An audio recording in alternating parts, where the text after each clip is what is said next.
Uqbat ibn Amr, he asked the Rasul sallallahu alaihi wasallam, what will give me success? What will give me safety? And the Rasul sallallahu alaihi wasallam, he gave three very, very brief replies. Rasul sallallahu alaihi wasallam, he said, number one, amlik alayka lisanak. Learn how to control your tongue. One day, Umar ibn Khattab walked in the masjid and he saw Abu Bakr radiallahu anh holding his tongue. So he just says, like, what are you doing? Are you holding your tongue? He goes, this thing has put me in so much trouble. How many households have been destroyed because of a tongue? How many communities? Imam Shafi has a poem where he says how many people are in the graveyard because of their tongue. So Rasul sallallahu alaihi wasallam, he says, amlik alayka. An interesting thing about the Arabic in this is he says alayka, as if it's against you. Protect yourself against this thing that will really mess up your life if you don't control it. Imam Shafi also said if there's anything that deserves to be in jail for a long time, it's the tongue. So just the first advice is that the aql should be in front of the tongue. What happens often is that the tongue speaks and then we go, oh, what did I just say?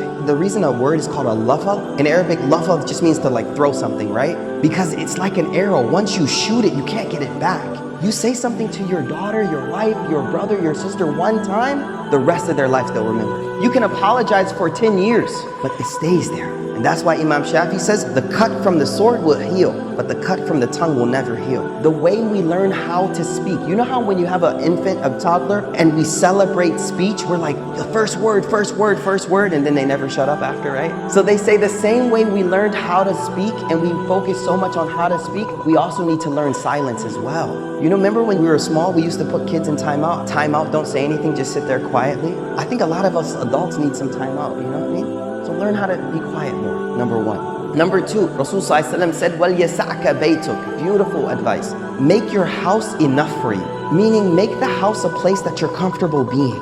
Being there, being with your children there, being with your wife there, being with your family. Just make your house comfortable for you, enough for you. Not this mentality that we always have to be outside of the house. No, be at home. There's less fitna at home. You go to the masjid, salli, back to the house, go back. Be there, be with your family. We all know the incident of ifk. Ifk was when our mother Aisha radiallahu anha was accused of fornication. And rumors about her had spread throughout the community. And we could imagine how that would feel to be someone like Aisha in that state where everyone is talking about something. And then I want you to imagine you're her father, Abu Bakr. Like, what would it feel like to be a father of that type of rumor spreading around community? The hadith tells us that Aisha, first of all, didn't find out about the rumor for a while. When Aisha radiallahu anha found out, she immediately asked the Rasul sallallahu alaihi wasallam, could she go back to her mother and father's house? So Rasul sallallahu alaihi wasallam, yeah, go. When she walked in the door, she was very distraught. And the hadith says, she walked in the house and her mother saw her face and she immediately started to comfort her. But Aisha says, when I walked in the house, I could hear my father on the roof of the house reciting Quran. There's a communal problem with your own family. But where is he at? He's on the roof of his house, وَلْيَسَعْكَ بَيْتُكَ, and he's reciting Quran. Now that doesn't mean he didn't do anything to try to fix it, but I think sometimes we need to realize that sometimes the most I can do is focus on my relationship with Allah. And that's what he was doing. He wasn't being not active. He was saying, you know what?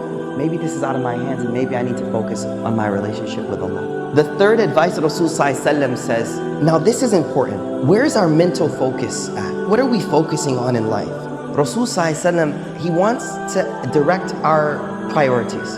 The end of this hadith says, وَابْكِ عَلَى خَطِئَتِكَ. Cry over your sins. Now, the only way you'll cry over something is when it's a priority in life and when you focus on it. And so what I feel this hadith does for me is it reminds me that there are a lot of problems in the world right now, whether they be global, whether they be communal, whatever they may be. But the thing that my heart should be primarily preoccupied with are my sins. How many of you have actually today thought over your sins? I think if we were honest, only a few of us may have actually sat and thought over them, let alone cry. See, we won't cry over them unless we actually take the first step and mentally prioritize them and think about them. One of the major problems we have is we're focusing on other people's uyub and not our own faults. So let your own faults preoccupy you from the faults of other people. Focus on your own ma'asi, your own sins. So 3 things. Number 1, let's control our tongue. Think about what we say. Number 2, be comfortable at home. Number 3, focus on your sins. Go to sleep, think of what did I do today? And say, Ya Allah, there's a lot I did wrong today. Wrap that up. Don't go to sleep with that staying there.